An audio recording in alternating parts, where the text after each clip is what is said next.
ఎవరైతే ఇండియా నుంచి దుబాయ్ వస్తారో జాబ్ లింక్కోవడానికి సో వాళ్ళకు చెప్తున్నాను అనమాట, ఎలా లింక్కోవాలి ఏంటనేది జాబు. సో వీడియో మొత్తం చూడండి, మొత్తం చూస్తే మీకు ఒక క్లారిటీ అనేది వస్తుంది అనమాట. సో వీడియో నచ్చితే మాత్రం ఒక లైక్ చేయండి చాలు.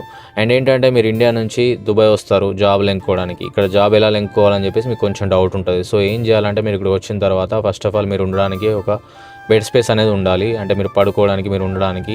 సో బెడ్ స్పేస్ తీసుకొని దానికి ఒక 400 నుంచి 500 అవుతాయి, ఒక 10,000 నుంచి 12,000 అవుతాయి. సో అది తీసుకున్న తర్వాత మీరు ఏం చేయాలంటే మీరు ఫుడ్ ఏం చేయాలంటే మీరు తెలుసుగా బయట హోటల్లో తింటే రోజుకు అట్లా ఒక 15 రూపాయలు 20 రూపాయలు అయితే రోజుకు ఒక 400 నుంచి 500 అవుతాయి. సో ఇవన్నీ చూసుకోవాలన్నమాట. ఎందుకంటే మీకు ఎవరైనా తెలిసిన వాళ్ళు ఉంటే నో ప్రాబ్లం, వాళ్ళ రూమ్లో వండుకుంటూ కూడా తినచ్చు అనమాట.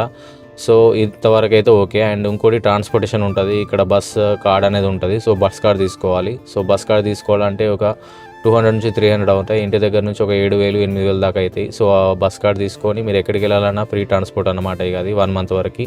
సో ఆ కార్డ్ తీసుకున్న తర్వాత మీరు ఏం చేయాలంటే మీరు ఇక్కడ ఇండిడ్ అనే ఒక అప్లికేషన్ ఉంటుంది, జాబ్ అప్లికేషను. అంటే ఇండిడ్ అనే ఈ అప్లికేషన్ మీరు డౌన్లోడ్ చేసుకోవాలి. సో ఇండిడ్ అప్లికేషన్ ఉంటుంది, ఇంకోటి డూబిజిల్ అని ఉంటుంది. సో ఇలాంటి ఒక 2 ఆప్షన్లు ఉంటాయి అన్నమాట. ఇవి మీరు డౌన్లోడ్ చేసుకొని మీ ఫోన్లో మీ CV సంబంధించిన అన్ని డీటెయిల్స్ అన్నీ అందులో లాగిన్ అవ్వాలన్నమాట. సో సేమ్ మన ఫేస్బుక్లో మనం ఎలా మన డీటెయిల్స్ ఇస్తాం, సో అలా మీరు జాబ్కి సంబంధించిన డీటెయిల్స్ అనేవి ఇందులో అన్నీ ఇవ్వాలన్నమాట. మీకు ఎంత ఎక్స్పీరియన్స్ ఉంది, మీ క్వాలిఫికేషన్ ఏంటనేది. సో అన్నీ ఇందులో ఇచ్చిన తర్వాత అందులో చాలా జాబ్స్ అనేవి వస్తాయన్నమాట. సో మీ రిలేటెడ్ మీద ఏ జాబ్ మీద వచ్చారు. ఫర్ ఎగ్జాంపుల్ కొంతమంది ఏమో ఎలక్ట్రీషియన్, ప్లంబరు, ఫర్నిచరు, కార్పెంటర్ ఇలా వస్తారనమాట. సో అవన్నీ సంబంధించినవన్నీ అందులో చేయాలి.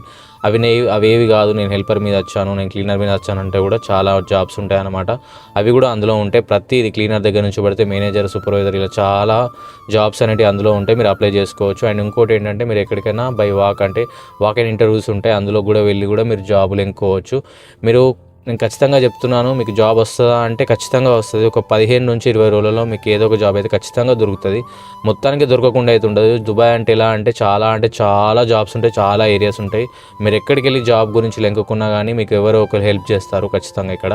అండ్ ఎస్పెషల్లీ మన తెలుగు వాళ్ళు అయితే చాలామంది ఉంటారు. సో ఎవరో ఒకరు మీకు అక్కడ ఉంది ఇక్కడ ఉంది అనేది మీకు సజెషన్ అనేది ఇస్తారు. సో మీరు ఏం చేయాలంటే మీరు ఇక్కడ వచ్చిన తర్వాత మీరు ఉండడానికి, మీరు తినడానికి ఇవి 2 మాత్రం మీరు చూసుకోవాలన్నమాట. ఎందుకంటే తెలిసిన వాళ్ళు ఉంటే వాళ్ళ రూమ్లో ఉండి హ్యాపీగా మీరు జాబ్ అనేది లెంకోవచ్చు. సో అందుకే నేను ఏం చెప్తున్నానంటే మీరు ఇక్కడికి వచ్చే ముందు ఎవరైనా తెలిసిన వాళ్ళ ఉంటే వాళ్ళ త్రో ద్వారా రండి, ఇక్కడికి వచ్చిన తర్వాత జాబ్ లెంకోవచ్చు. చాలామందిని చూసాను నేను ఇలా, దాదాపు ఒక చెప్పలేను అదొక కౌంట్ అనేది లేదు, చాలామంది వచ్చారు, చాలామంది జాబ్ లెంకొని ఇక్కడ సెటిల్ అయ్యారు. సో మీరు కూడా ఇక్కడికి వచ్చిన తర్వాత ఈ పని చేయండి, మీకు ఖచ్చితంగా జాబ్ అనేది దొరుకుతుంది. ఇంకా ఈ వీడియోలో మీకు ఏమైనా అర్థం కాని విషయాలు ఏమైనా ఉంటే నాకు కామెంట్ చేయండి, నేను దానికి రిప్లై ఇస్తాను.